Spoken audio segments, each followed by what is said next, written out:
استغفار پڑھیے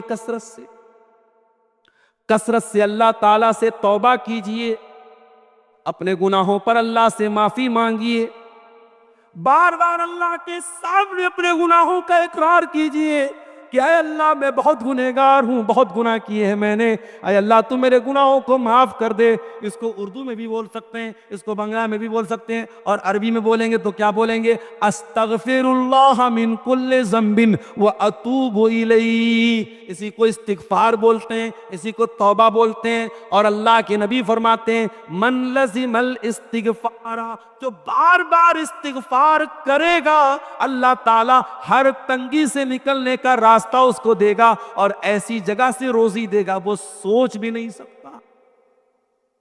امام حسن بصری کے پاس ایک آدمی آیا، اس نے کہا امام صاحب شادی کے کئی سال ہو گئے اولاد نہیں ہو رہی، کہا جاؤ استغفار۔ دوسرا آدمی آیا، امام صاحب بارش نہیں ہو رہی، سوکھا پڑا ہے، انہوں نے کہا جاؤ استغفار۔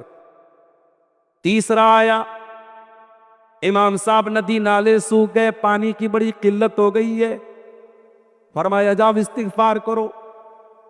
چوتھا آیا، کہا امام صاحب میرے باغوں میں پھل پیدا نہیں ہو رہے ہیں، باغ سوکھ گئے ہیں میرے، کہا جاؤ استغفار کرو۔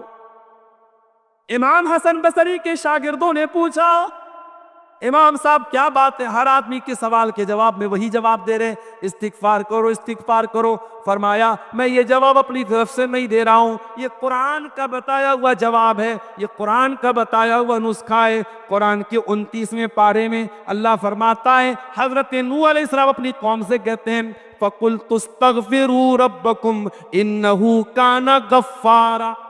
حضرت نوح علیہ السلام اپنی قوم سے کہتے ہیں اے میری قوم کے لوگوں تم اللہ سے استغفار کرو، تم اللہ سے اپنے گناہوں کی معافی مانگو، اللہ بہت معاف کرنے والا ہے۔ یرسل السماء علیکم مدرارا، جب تم اللہ سے استغفار کرو گے اللہ آسمان سے زوردار بارش نازل فرمائے گا۔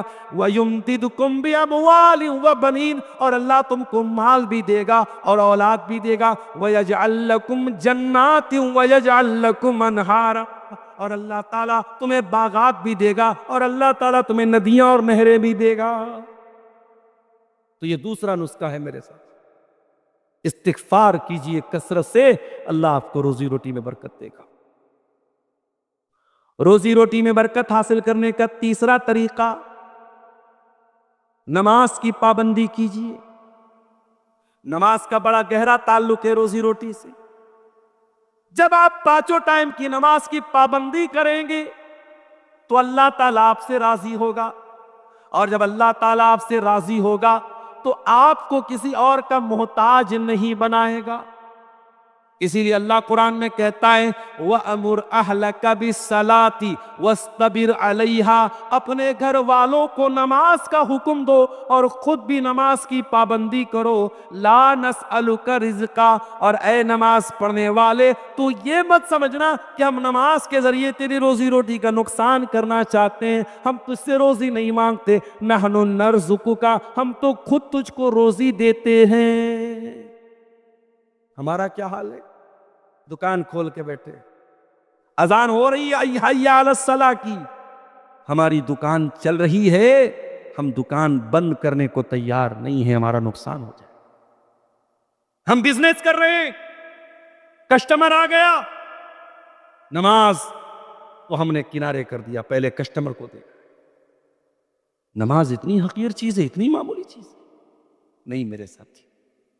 نماز کا ٹائم آ جائے تو اپنے بزنس سے کہہ دو تو سائیڈ ہو جا، اپنے کاروبار سے کہہ دو تو کنارے ہو جا، اپنی دکان سے کہہ دے تو کنارے ہو جا۔ اس لیے کہ اللہ کے نیک بندوں کی پہچان کیا ہے؟ فرمایا رجال لا تلہیہم تجارت ولا بیع عن ذکر اللہ و اقام الصلاۃ۔